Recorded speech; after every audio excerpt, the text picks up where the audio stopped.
Mike Macdonald believes the Seahawks offensive coordinator gig is the best job open right now. But is that really the case? Going to be breaking it all down here on our Thursday edition of Locked On Seahawks.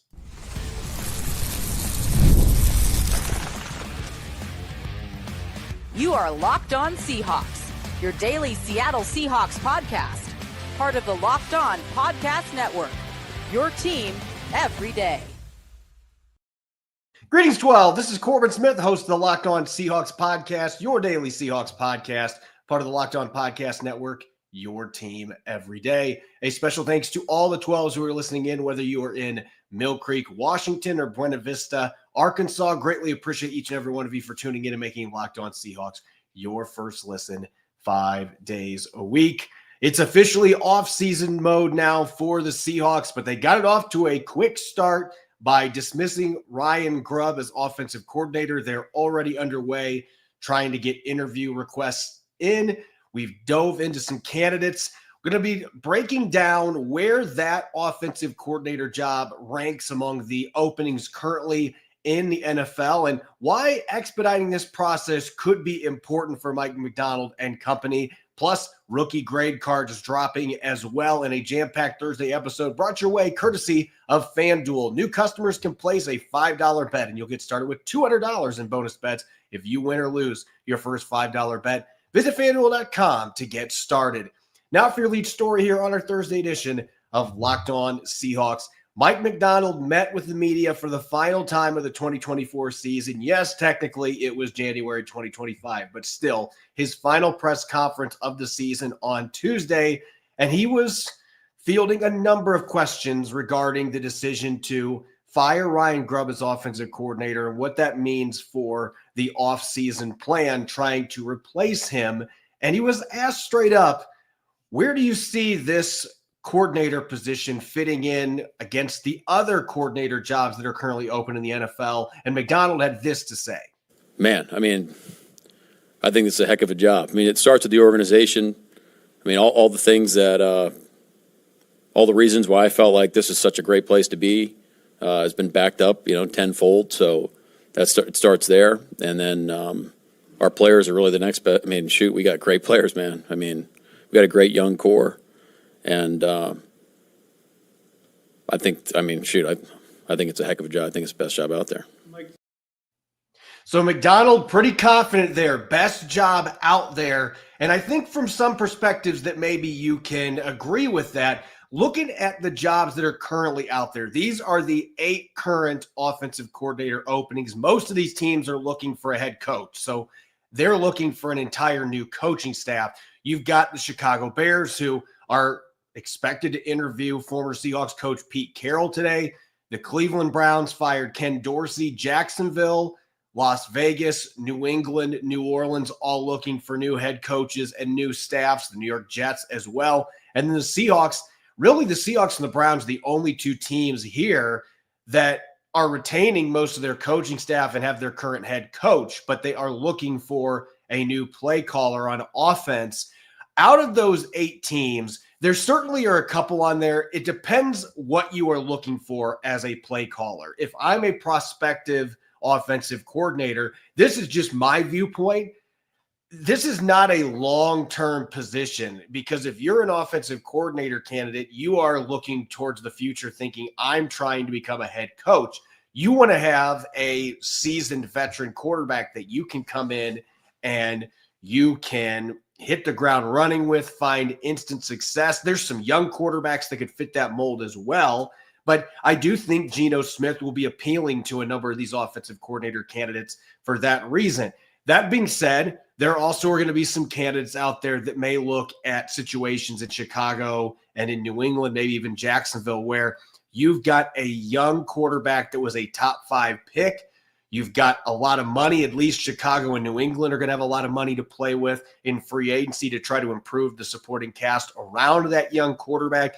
From that standpoint, for some candidates, those jobs may stand out. And then there's other places like Las Vegas where they're probably going to be completely resetting the deck. You're probably going to be jumping in with a rookie quarterback or a free agent quarterback that is brought in. That's probably not the most appealing situation for an offensive coordinator. Again, as Ryan Grubb just showed here, and this is the way I view offensive coordinator positions at this point. This is what it has turned into. You are either doing well enough that you are getting head coaching opportunities, or you're getting fired. That's the way that the offensive coordinator position is. There are a few coaches that'll fall in that mid-ground, obviously, but that has kind of been the trajectory here in the last 10 years or so, where offensive coordinators are flying all over the place. The good ones are getting head coaching jobs. The ones that are not getting into the top 10 in scoring and they're not getting that interest, they might not even have their offensive coordinator job set up. So I think when you look at the current openings right now, New York, you don't know what is going to happen with Aaron Rodgers, whether he's going to be back next year. A quarterback of that age, that might not be appealing at all for an incoming offensive coordinator, even with a future Hall of Famer. And there's a number of teams on here like New Orleans, Las Vegas, that have long-term, maybe even short-term quarterback issues that they have to deal with. I think at the minimum, Seattle is the third best job of these 8 openings. And I think when you look at what they've got coming back in 2020, at least under contract right now, you've got the quarterback in Geno Smith. You've got 2 really good running backs. You can make an argument you got 3 with the way that Kenny McIntosh played at the end of the season. All 3 of those players are under contract for the Seahawks in 2025. DK Metcalf and Jackson Smith-Njigba both under contract. Tyler Lockett is technically under contract. He's got that $31 million cap hit, though. So either there's going to be a new contract. I would suspect there's going to probably be a parting of ways there with that cap hit, and that Tyler Lockett more than likely has played in his last game in a Seahawks uniform, but we've seen crazier things happen. You've still got Metcalf and Smith-Njigba. Noah Fant, A.J. Barner are both under contract. And even the offensive line, Charles Cross, Abe Lucas, Oluwatimi. There's still a lot of excitement about Christian Haynes, even though his rookie season didn't go as planned. They've got a couple other young linemen that they like. Obviously, the offensive line is the biggest red flag if you are an offensive coordinator candidate looking at this team. And John Schneider has got to be able to improve that position group. If I was in an interview for an offensive coordinator position with Mike Macdonald and John Schneider, that would be the biggest question for me. What are you going to do to make sure this offensive line is improved enough that I can run my offense? And that's going to be the biggest question mark for both these candidates. But in terms of skill players, there is not a team on that 8-team list that's looking for an offensive coordinator that has a more ideal situation. If you've got Metcalf, Smith-Njigba, Walker, Charbonnet, and I would argue Geno Smith there, out of the quarterback situations, maybe you're more intrigued by working with Caleb Williams in Chicago or Drake May in New England, but the rest of the quarterback situations, those teams, Cleveland, they've got the Deshaun Watson mess they're dealing with. New Orleans, Derek Carr is their starter when healthy, but he's had a lot of injuries. He is a mid-level quarterback at best.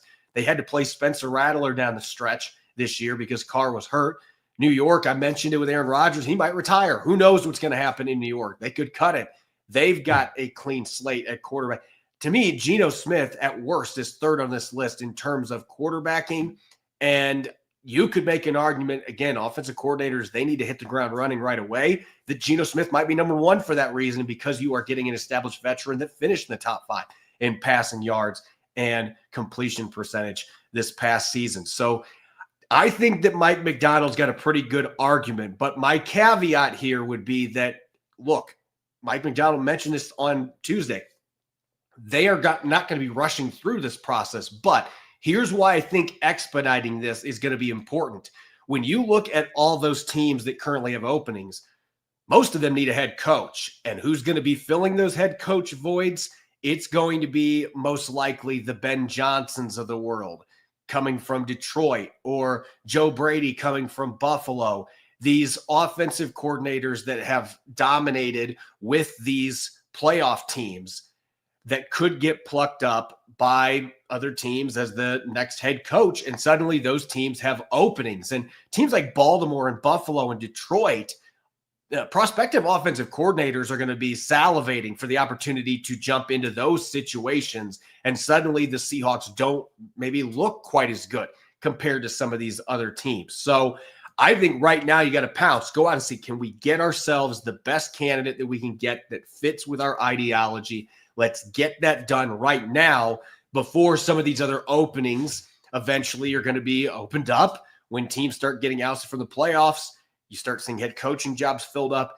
They start filling out their staff. You don't want to get in a situation where you're trying to play catch up at that point because you didn't take advantage of that early head start that you had going out and getting an offensive coordinator. So it's a balancing act. You don't want to just rush into hiring somebody. You want to make sure you get the right hire, but you also want to make sure you do it before Detroit, Baltimore, some of these other jobs may open up. And those are going to be positions that are going to be coveted. Right now, I think the Seahawks have a really good argument to be the best offensive coordinator job that is available of the current openings, but you got to take advantage of that standing by going out and getting the right ideal candidate that's going to fit with Mike Macdonald, what he wants to do, shares that vision on offense. So I do think that there's got to be some haste here. You got to be able to get this done fairly quickly so that you can get a strong candidate and avoid a potential pitfall with other teams suddenly having openings. When we come back, one of the big things that happens at the beginning of the offseason, every team starts dishing out future reserve deals.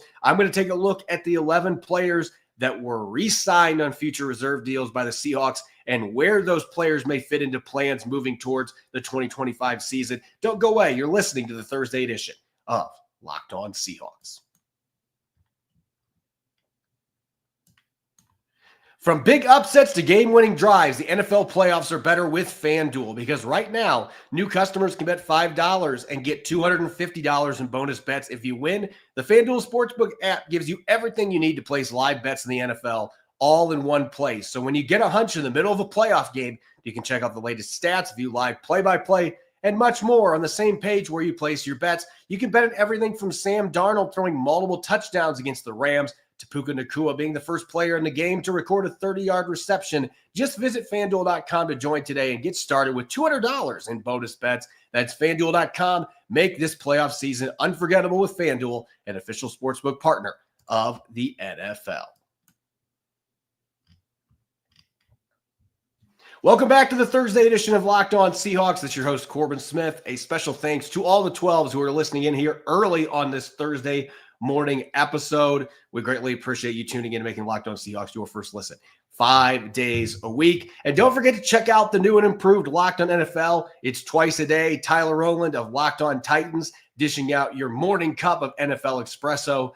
And then our good friend Tony Wiggins from Locked On Jaguars combining humor and insight you're not going to find anywhere else. That's Locked On NFL twice a day. Subscribe on YouTube or wherever you listen to your podcast and make it your second listen.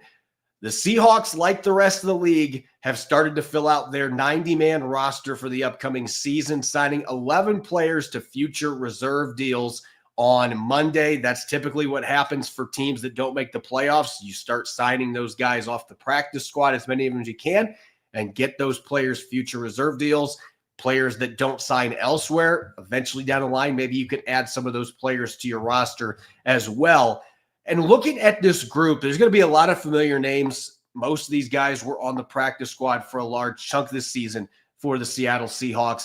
And there's a few of these guys that were added late in the season. On the offensive side of the football, this is what I found interesting with these reserve future signings. Normally, you're looking at close to a 50-50 split, but this was a largely defense-dominated list. You only had two offensive players. Cornell Powell, formerly of Clemson, he joined the team late in the year on the practice squad. Again, coming from Clemson, a guy that's got a little bit of special teams return experience. And Mike Nowitzki, who was with the Seahawks during training camp, and then he was cut. They didn't bring him back. And then late in the season, he was re-signed to the practice squad, formerly playing at Buffalo and Kansas at the college level. Those were the only two offensive players, though, that were signed to future reserve deals. And looking at where those two could fit in, look, the wide receiver position has a chance to be maybe the one that has the most validity this offseason for the Seahawks, because DK Metcalf, if I had to hedge bets right now, I expect he is going to be on this roster next year. But he's got a big cap hit. He's going into the final year of his contract. If you're not going to give him an extension, then there may be some exploration to see if there's some teams that want to trade for him. This is not a great wide receiver draft class. So there may be some teams that are dangling first-round picks and additional compensation for DK Metcalf. So who knows what's going to happen on that front. And then Tyler Lockett, his uncertain future, as I mentioned earlier in the show, that huge cap hit of $31 million, he is not going to be back on his current contract. If he is back in a Seahawks uniform, it'll be with a new deal that is going to be a much smaller cap hit. So there's a lot of validity at that wide receiver position. And somebody like Cornell Powell, who's been around in the league now for a little while, he was with the Chiefs for a couple of years, hasn't really gotten many chances to play, but this could be a guy that potentially can work his way into a battle for one of those final roster spots, depending on what the depth chart looks like. If you end up losing Metcalf and Lockett, there's going to be some major differences when training camp opens next August. So certainly if he can show some things in the kick return game, he can potentially put himself in a position to be a surprise to make the team. And Mike Nowitzki, this is a depth center at this point. He's a developmental guy. You're going to have Oluwatimi and Jalen Sundell back this next season. They may draft a center. Who knows if they decide to go that route in free agency. There's a lot of different dominoes that could fall there too. But Nowitzki's clearly a player that the Seahawks have some intrigue with, bringing him back several months after he participated in training camp. And now signing him to a future reserve deal, he's another guy that you can throw his helmet into the ring with Jalen Sundell and Oluwatimi as you continue to develop this really young core of centers. On the defensive side of the ball, there's a lot more players on this list. Again, 9 of the 11 are defensive players, a ton of secondary guys. Quinton Bohanna, the mountain of a man at nose tackle, he dressed for one game for the Seahawks this year. He played in Detroit in that loss on Monday Night Football. So he's one of the few guys on this list that actually played in a game for the Seahawks this year. Bohanna is a guy that just gives you some depth at that nose tackle position. Kenneth Odumegwu, the defensive end formerly that played for the Green Bay Packers, he was on the practice squad pretty much the entire season. Jamie Sheriff and Tyreek Smith, 2 different players in terms of how they got to Seattle. Sheriff was the undrafted standout that played so well in the preseason but didn't make the roster. Tyreek Smith was a 5th-round pick a few years back for the Seahawks, spent a cup of water in Arizona, then came back to Seattle. He was on their practice squad the entire season. Jamie Sheriff was with Carolina for a little while. Then he was on the practice squad for the Seahawks. They called him up for one game, but didn't record any stats.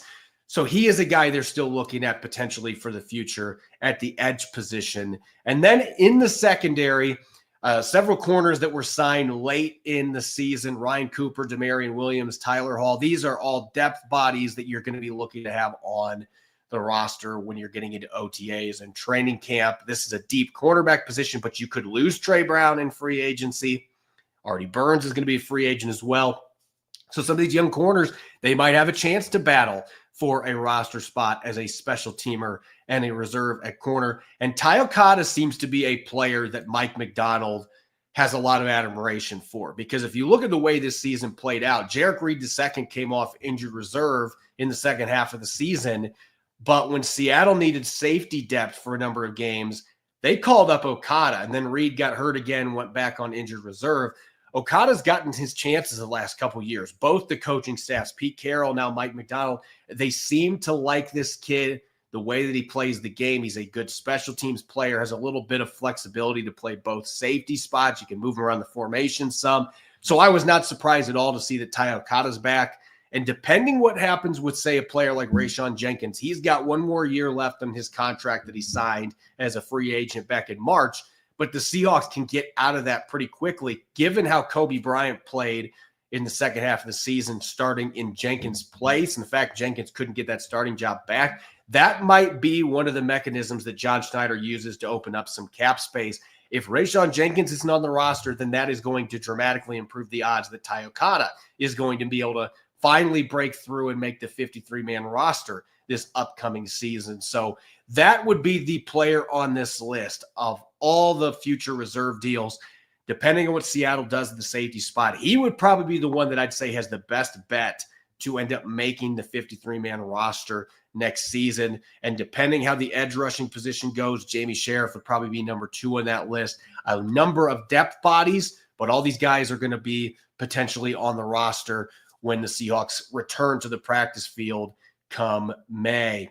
Coming up next, continuing our off-season episode here of Locked On Seahawks. Going to be dishing out our first report card looking at Seattle's 2024 rookie draft class. Don't go away. You're listening to Locked On Seahawks.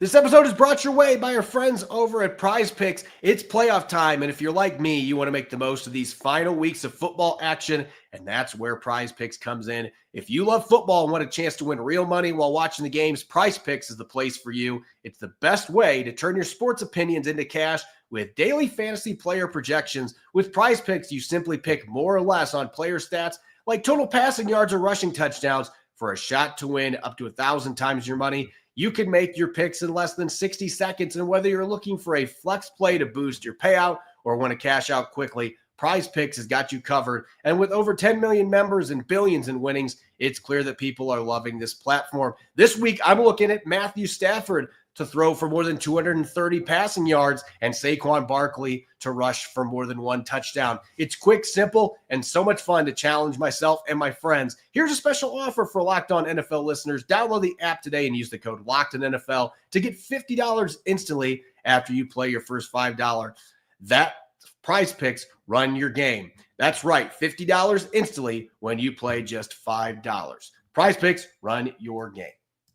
This episode's also brought your way by Rocket Money. Did Rocket Money help you find any subscriptions you forgot about or thought you were paying twice?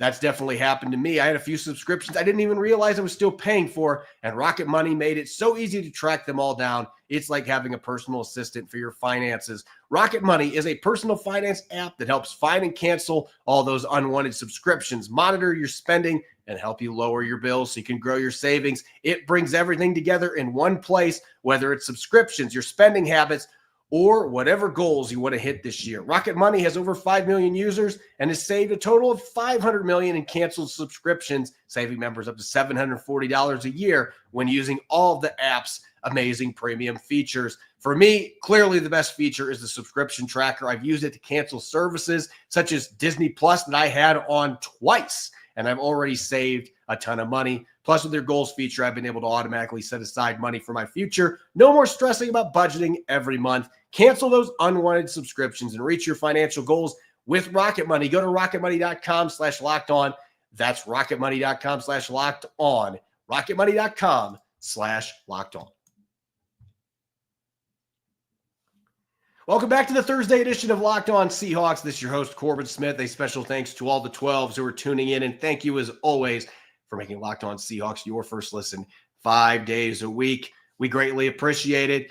Now that we have capped off the 2024 season, unfortunately, there's not going to be a playoff game for Mike Macdonald and the Seahawks, despite getting to 10 wins for the first time since 2020. It's time to start diving into the end of season grade cards, and we'll get into the position groups down the line here, but going to start with Seattle's rookie class, the 2024 draft class. I'll also throw in a few tidbits on a couple of the undrafted guys that we got a chance to see this year as well. But looking at these players, going to start in the first round, obviously, pick number 16. The Seahawks were fired up when Byron Murphy II fell into their lap as one of the first defensive players picked in an offensive-heavy draft back in April. And the expectations were through the roof. Everybody expected that Byron Murphy II was going to come in and just instantly put up big numbers. That didn't necessarily end up being the case. He only had a partial sack this year, only had a couple of tackles for loss, and 36 tackles. If you put that stat line up against a lot of the other rookie defensive tackles in the NFL this year, it was pretty underwhelming. The thing that you have to understand, though, when you're talking defensive tackles, this is a position where statistics cannot tell the story. And you watch the film, Byron Murphy II was far more productive and impactful than what these traditional statistics would suggest. I'm going to give him a B- on the grade card because we didn't see those splash plays, obviously. You didn't get the sack production. You didn't get the tackle for loss production. But Seattle's run defense improved to 16th in the NFL. And there was a point in the middle of the season where they were ranked 30th, and he had missed 3 games with an injury earlier in the year. They badly missed him. His ability to be able to eat up blocks, to handle double teams, and simply take away those creases for running backs. That was a big part of the reason that the Seahawks improved as much as they did defending the run over the course of the season. And you got more than 20 pressures out of Byron Murphy II as well. So there was some harassing quarterbacks. It just didn't translate into the sacks and the quarterback hits just yet. So I think he was more effective than the numbers say. But when you're looking at expectations, obviously didn't live up to that as a rookie from a statistical standpoint. So I'm going to give him a B-, just a little bit above average. I thought he was impactful, but I think there's a lot more to unpack there. The Seahawks are hoping that they can get a lot more sack production and tackle for loss production, more pressures, just more impact plays from Byron Murphy II once they get into the 2025 season. The Seahawks did not have a second-round pick because of the Leonard Williams trade the previous season. That, it looks like, has worked out pretty well, though.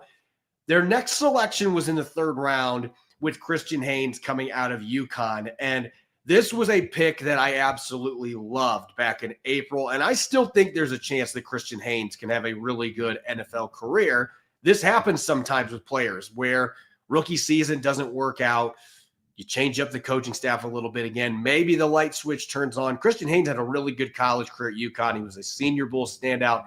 It just didn't work out this year, though. He was in a competition against Anthony Bradford that lasted into the middle of the regular season, just could not seize that opportunity. And then when Bradford got hurt late in the season, Haynes was the one who was plugged in the game he got hurt in, but then they went with Satoa Lamea instead. And so really this was largely a redshirt year for Christian Haynes. And because of the fact that he was a third-round pick, he was their second selection, the fact that you got less than 180 snaps out of him, in large part because the team deemed a sixth-round pick to be more ready and more deserving to play than what he was, you've got to give him a D. I thought he played decent football most of the games that he got action in. 6 pressures, 1 sack, 2 penalties. But you could see the lack of play strength at times. That's something that former coordinator Ryan Grubb pointed out a couple of times in press conferences. He's got to hit the weight room. He's got to continue working on his hand technique. I still think that the future is bright for this kid, but certainly not the start that the Seahawks and certainly the player were looking for this year. So I've got to give him a D on that front. Going to the fourth round, in terms of value, this is where the Seahawks, at least for the first season, clearly this is where the Seahawks did their best work. And it starts with Tyrese Knight at the linebacker position. Mike Macdonald completely overhauling the linebackers middle of the year. They trade for Ernest Jones.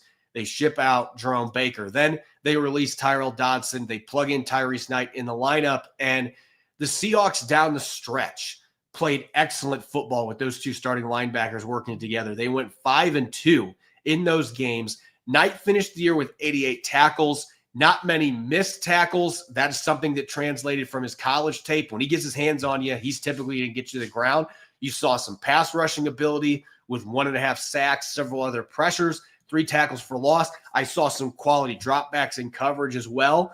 Not perfect by any means. He made more mistakes on special teams than he made on defense, but I'm giving him an A-. I thought he played really well for a fourth-round pick coming from a non-traditional power in UTEP to be able to come in and play at the level that he did in Mike Macdonald's defense. I think this kid's got an incredibly high ceiling playing for Mike Macdonald. I thought he gave him a really good rookie season. And I think he can say the same for the other fourth-round pick. In terms of overall value, I almost went with a straight A with A.J. Barner. I went with an A- because early in the season, the blocking wasn't quite what I expected. But late in the year, when Seattle started to run the football better, A.J. Barner was a big part of that.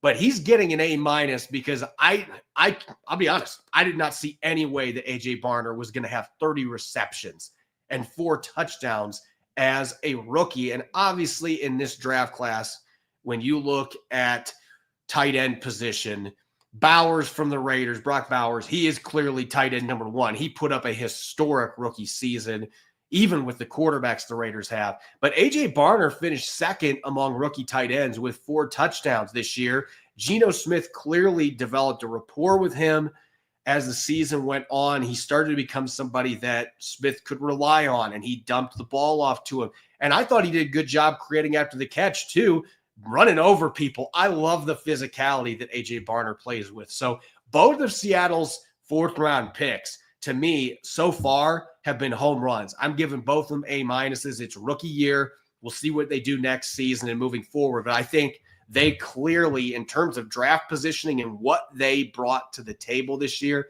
were the best value picks for the Seahawks so far. They deserve the highest marks.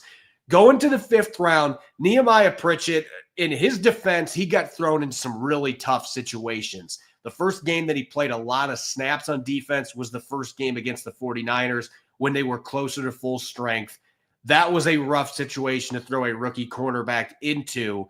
He missed a lot of tackles. He missed 6, to be exact, in limited action. A lot of games that he was a healthy scratch late in the season. And then he got double moved into a pretzel in the season finale. He gave up just 1 touchdown. He gave up pass defense. I'm going to give him a D+ just because of the missed tackles and the fact that quarterbacks averaged more than 15 yards per pass. When they targeted him, he gave up a 115.6 passer rating. There's a lot to be desired, left to be desired there from Nehemiah Pritchett. I still think there's developmental potential. This could be a guy that takes a big jump going into his second season in this defense. But overall, when he had his opportunities this year, did not play very well in the Seahawks secondary, and he made some mistakes on special teams as well. Going to the 6th round, the Seahawks actually made 3 selections. I'm just going to be straight up. DJ James didn't even make the team out of training camp, so that's clearly an F. That's a failed pick. It didn't work out. But the 2 other 6th round picks were offensive linemen. Satoa Lamea, I'm giving a C+. I thought the pass protection was shaky at best in the 6 starts that he had. There were clearly some areas that he's going to have to work on in terms of his fundamentals, his technique. There were too many times that he got beat quick off of the ball. I want to see improvement on that front. But I thought Lamea was instrumental to the fact the Seahawks average almost 5 yards per carry running the football over their last 5 games. Big number 63 was a big part of that, especially when you watch the second Arizona game. It was in Glendale. He had that pancake that sprung Charbonnet for his 50-yard touchdown.